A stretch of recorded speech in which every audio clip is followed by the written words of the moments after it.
নোয়াখালী ২ আসনের সাবেক সংসদ সদস্য ও বেঙ্গল গ্রুপের চেয়ারম্যান মোর্শেদ আলমকে গ্রেফতার করা হয়েছে বলে জানিয়েছে ঢাকা মহানগর গোয়েন্দা পুলিশ ডিবি।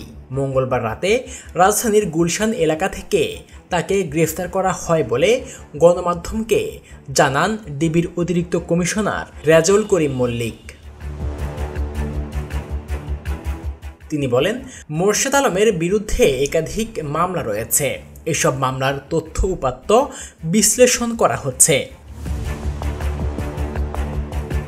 মোর্শেদ আলম বেসরকারি টেলিভিশন RTVরও চেয়ারম্যান। ২০১৪ সালে ১০ম জাতীয় সংসদ নির্বাচনে নোয়াখালী ২ আসন থেকে সংসদ সদস্য নির্বাচিত হন তিনি। এরপর একাদশ ও দ্বাদশ সংসদ নির্বাচনেও একই আসন থেকে সংসদ সদস্য নির্বাচিত হন তিনি। Faisal Ahmed, news today.